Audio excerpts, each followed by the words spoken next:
will be joining shortly in about 2 minutes. Please hang in there. Thank you.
All right, good morning, good afternoon. Thanks for attending. I appreciate your time today. We're going to talk about how to implement a home worker program. Thank you for joining. The session will be recorded, and you will receive a link via email to play back the recording in the next couple of days. All phones will be muted during the webinar, and we will unmute the lines at the end of the presentation for any questions. We will try and stick to our 24-minute goal and get you out at least by the bottom of the hour at the absolute latest. So my name is Rich Fox. I thank you for your time today. I've been working in the call center industry for about 20-plus years and have served a number of roles, both from a technology and operations perspective. I've worked in financial services, having about 3,000 agents, and so my experiences today are the combination of what I did when I have a few hundred remote agents and a role responsible in the financial services arena, and what I've seen over the last couple of years as I'm now responsible for Evolve IP's call center practice. So I've been on both sides of the fence. I'm the biggest evangelist from a cloud and call center perspective, and I'm happy to share my experiences with you today. With that, we'll get rolling. So what are we going to cover today? We're going to cover quickly just what are the benefits of a home worker program, what are the key implementation steps, what are the things you should really consider, and that's really the nuts and bolts of today's conversation, and developing a program guide. Those are the four key things we'll talk about today. First one being benefits. So, why implement an at-home worker program? From an employee's perspective, a lot of good reasons. And many call centers I've worked in, and my customers, it ends up being a retention ability to offer employees that move, employees that have special work-life balance needs, the ability to have that flexibility in their shift. Part-time people need to go part-time, people that need to be able to work from home while the kids are in school, or even people that work a normal shift and they go home and take care of their family and hop back online later in the evening or on weekends. So, from an employee perspective, more flexibility. A big one is obviously reduction in commuting time and cost, depending on where you live. We can all spend, I know I personally spend about an hour and a half a day in the car, and I'd be happy to give that up in a heartbeat. Improve work-life balance, improve morale, and of course a happy employee is a happy customer. and less work distractions, hopefully, if we have the right people and the right process and procedures in place, then less work distractions. From an employer perspective, increased productivity, typically from folks that are happier.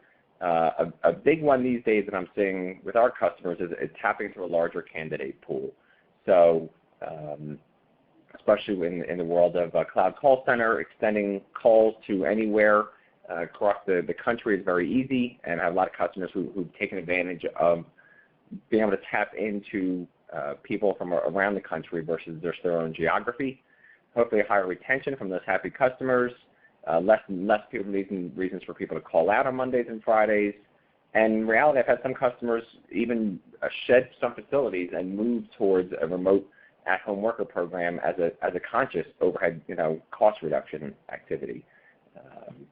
So this is the main items that we're going to talk about from a critical steps perspective. So we need to assemble the team of the right folks to get a program together.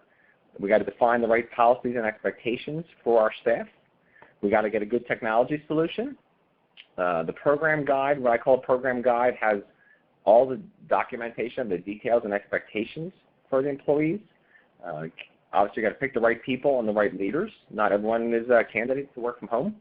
And then the typical pilot, evaluate, and then adjust and deploy after you've done a pilot program, because this is one of those activities, one of those projects that you definitely will want to do a pilot for, get your feedback across the board, and make adjustments before you go wide scale.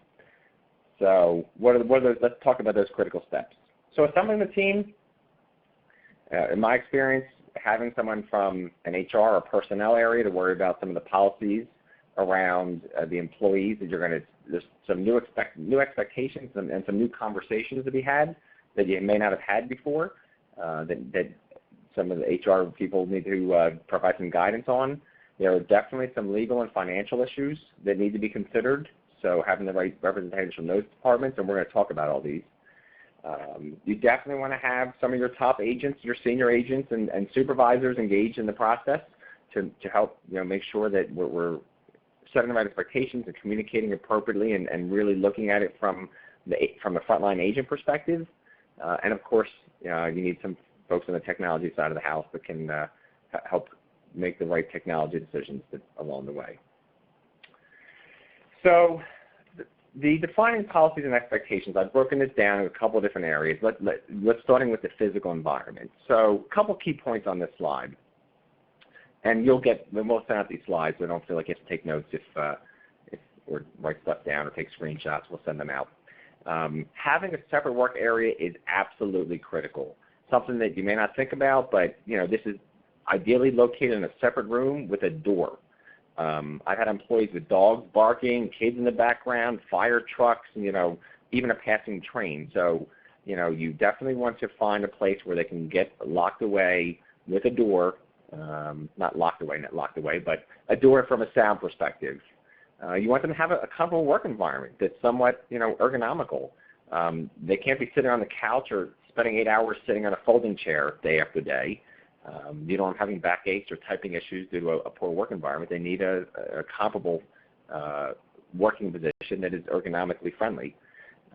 And then, of course, any company-provided equipment needs to be limited to only the employee's usage, and you don't want it crashing down or anybody tripping over it. So some key considerations from a physical perspective. From a legal perspective, lots to talk about here, and this is where you'll probably spend a lot of time in your project team. But these are some of the key items that need to be addressed by the team and some things that you need to think about. Addressing these items up front and clearly communicating them will avoid the gotchas and angst down the road, I promise you. The biggest item from an agent's perspective is the dollars and cents kinds of items. I've had employees attempt to send in expense reports for printers, for expensive desks. The employees want the company to pay for portions of their internet and electric bills. Are you going to pay your employees if their internet connection is down and they're unable to access your applications? If you're on a call and you don't need them, are you going to pay them for that time? So I'm sorry. If they're on call to work and there's nothing and you don't need them, are you going to pay them for the time they sat available? You got to make sure you figure this out and clearly document and communicate these policies to employees. Your legal team will definitely want to weigh in on the compensation items, same with HR. How you'll handle approval of the work areas is an interesting concept. So you want to set expectations around the physical work environment. However, you will not necessarily be able to pay a house call to double check that the employee is doing, has the environment that you want from them. So some companies have implemented policies where they did make site visits. Some legal teams have vehemently opposed one employee showing up at another employee's home. Some employers have just make the employee submit pictures of their work environment. But these are definitely things that you'll want to consider and definitely want to clearly spell out upfront verbally and in the program guide so that your employees know exactly what is appropriate, especially when it comes to dollars and cents, or if you're considering this a privilege and the employee loses that privilege, that you've clearly communicated what your expectations are along these lines. From a technology perspective, there's a couple key things to consider. Obviously, your employees need access to your business applications. They need the ability to receive phone calls, and they need somebody to call for help. So who will support these remote workers? What is that process, and where does that responsibility fall on the employee versus the employer? So if the employee is having some issues with their internet connection, are you going to help them out? If they're working with a non-company provided equipment, are you going to work with them on that? There's those wrinkles all along the way. And then, of course, the big thing you need to think about is those extra precautions to protect your confidential information. Since nobody's looking over the employee's shoulder, you need to be doubly sure that you've got the right safeguards in place to prevent any kind of unauthorized access to customer or other employee sensitive information. So the program guide. What is in a program guide? And this is a document that I've put together a few times, and mine ends up being 20 or 30 pages long, believe it or not. But what is this at-home worker program about? Why are we doing it? Very clearly spelling out the policies and expectations. What items can you be reimbursable and what won't? From troubleshooting perspective, I tried to document a lot of things that were as descriptive step-by-step setup and troubleshooting items as much as possible. You're not going to send someone out to the house. You're not going to. So the better you can document with screenshots and step-by-step instructions on how to work through things, the better off you are, and it makes it easier for your IT guys as well. You want to document as much as possible, make this really easy for the employee, and like I said, lots of pictures really help.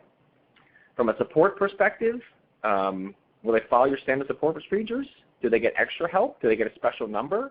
Do they get different hours of operation? Maybe they're working different hours than other employees. Maybe they don't have an on-site resource nearby. Well, they definitely have an on-site resource, but how are you going to support these people? And some companies I've worked with have put together some dedicated people who focus in on this area because the needs are different.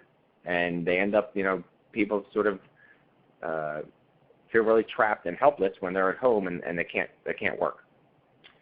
So from a frequently asked questions perspective, these are the types of things you'd want to include. Who is a candidate for this program? So what criteria do you expect of the employee to even be eligible to participate in the program, as well as what standards do you expect them to meet on an ongoing basis before they might lose that privilege? Can they change their schedule? How does this program affect their compensation? Does it affect their benefits? What happens about the equipment? If the employee has a burglary, if the employee has some other issue, whose insurance is covering the employer's assets in the home? Can the employee use their own equipment? Are there tax implications?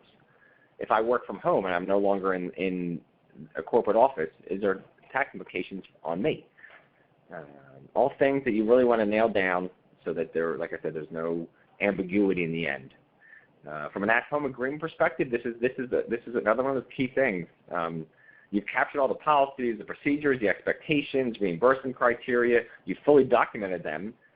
Having the employee sign off on all those items that they understand and acknowledge, then will eliminate any confusion later on. So I literally had the employee sign this guide a signature page saying they get it. So there's no misinterpretation down the road if we have any kind of differences of opinion. So how do I select the right agents? Well, I mean, this is, again, unique to your environment. You know, what are the KPIs you expect? Some companies have done personality tests. You know, I've had some situations where people aren't great work-from-home people. They just don't have the right self-motivation. They don't have the right energy. They need to feed off of others. Some people are extroverts, and sitting at home day after day doesn't work for them. You know, will they accept on-call hours? So in some instances, I've basically said, well, this is great. We have this wonderful privilege for you, but you know what? I need you to be on call, you know, to help me out on sort of my off-peak periods where I'm short-staffed, maybe 8 to 10 p.m. Maybe it's Saturday morning where I have a skeleton staff. So can they be that at-home on-call resource? And if so, obviously, are you going to pay them or not? But can they be ready to go if you need them? What big one is, oh, great, I can work from home so I can have my kids there. No, you need to have dependent care. You need to have someone else responsible for the kids or any other dependent while you are at home. Landline phone, you know, less and less do customers of mine have home phone lines. It's a dying breed, kind of like the payphone. So what mechanism are you going to use for voice delivery, which we can talk about some more. And then just from an ongoing perspective, what do you expect of them from a KPI perspective? Is it their normal standards? Is there a higher set of standards? How often do you want them to come to the office for team meetings, if that's even feasible? We talked about home visits, and if you need somebody to end the program, let's say it doesn't work out, let's say it doesn't work out for them, you know, what kind of notice are you going to give them before they're required to come back to the office, and what shift do they get when they come back to the office? So a lot of things to consider, and I probably overwhelmed you with questions and thoughts, but you know, it's really a lot of stuff to think about, and hopefully the things I've given you so far would be helpful for you and as you sit down with your teams and talk this through. So obviously, you know, the best laid plans, we need to pilot something through, make sure it is working, it's effective, that you're gaining the feedback that you need from not only your employees, from your folks that are managing those employees, from your IT staff or the supporting those users, listening to customers or even asking customers if you have that kind of relationship with your customers, but really going through your typical ability to really pay very close attention, grab the feedback, and update before you sort of go on a wide scale. I've had some, you know, you may find that you need some additional communications tools, things like IM, if you don't have those things today. You know, some other things that I've learned along the way. Creating an at-home agent community was key. So how do you sustain those interpersonal communications? How do you make your employees still feel connected to the office? Do they still feel the buzz of what's going on? You know, they don't get the conversation in the break room and the lunchroom and in the hallway. They don't get you know, I joked about smoking and joking, but they don't get the joking around. They don't get the opportunities to find out what's going on. So how do you bridge that gap, both from between their peers and between the agents and your leadership? That was one of the bigger struggles I've had. Considering IM, things like video calls, Skype, FaceTime, things along those lines to help bridge that distance so that the person doesn't feel lost. Obviously, you got to pay even more close attention to when someone isn't there physically, even more attention to KPIs and look for those early warning signs that someone's sort of faltering. I think what you'll find in many instances is you roll out a program, the first 30 days, 60 days, the person's a rock star, they love it, it's awesome, they're kicking butt, and then things slowly start to fade. So that's really, you know, I don't know if it's 30 days for your environment or 45 or 100 days, but you got to pay close attention to look for those signs that somebody is sort of fading away from a motivation perspective. And actively solicit that feedback from your agent support teams, customers, supervisors. So that's all we had to cover for today. Just wanted to remind you that there's a couple more upcoming webinars, all in our 24-minute series. The next two go hand in hand. One is about gaining visibility into your call center, and the second one is what do you do with that visibility to improve things.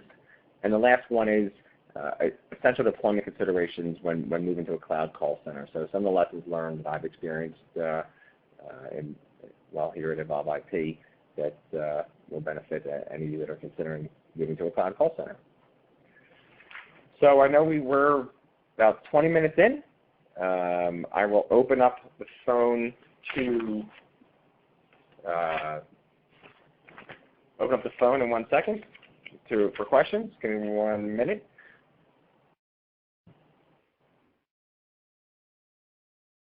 You now have the ability to ask a question. However, your phone is muted. So to unmute your phone, you need to press *1 and then ask your question. So are there any questions out there I can answer? Hi, I was just wondering, what are the biggest challenges that you faced when implementing a work-at-home agent? The biggest ones, I think once you get through the technology hurdles, and technology has gotten easier and easier and better, so once you get through them, the biggest one really is the culture, the cultural one. So I had at one point 150 agents remote, and it wasn't a technology issue, and it was more of a cultural and motivation issue. So an environment that those folks were in, it was a sales environment, and they didn't feel the buzz. They couldn't get the excitement from their peers and sort of feel the enthusiasm. So that enthusiasm, had to come from within. And even though we had IM and a bunch of other great tools, we weren't able to make that leap long term from around practice and sales. So now in other departments I was very successful, but it was that type of role that didn't work. So I'd say probably the two biggest ones. One would be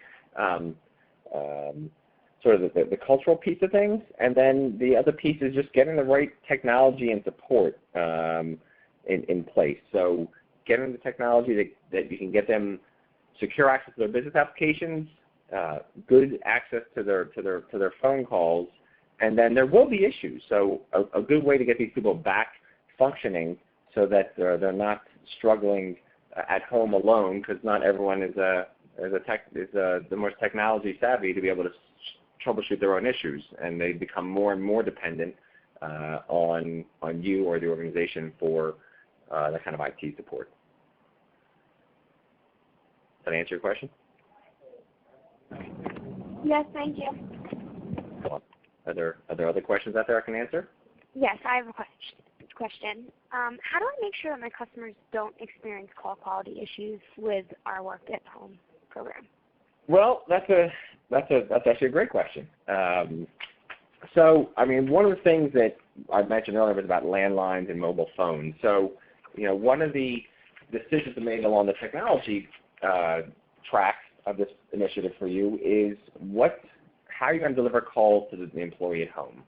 So, especially if they don't have a landline. More and more companies are moving to either soft phones or calls over the internet, and there are definitely some challenges to be had there. It is still, the internet, as we all know, can be at times fast and slow, and it's not a big deal when you're worrying about browsing an application or watching a video or on a website shopping. However, voice is very finicky and demands, a high-quality connection, which the internet can't always provide. So there are ways around that, using the different kinds of technology tools that are out there, specifically either using home phone lines or other means to deliver calls to somebody from home. But I will tell you that, it is one of those things that, you'll get a good 70-80% solution, and then the other 20% of the people, you're going to have to work on a plan B. And so I will talk more about this in our an upcoming webinar, in the essential deployment considerations webinar, we spent a good amount of time talking about call quality and how to ensure that you have a good solution there. And it's actually really a multitude of solutions depending on sort of you put your best foot forward and you have a fallback plan from there. So stay tuned for more on that one. Any other questions out there?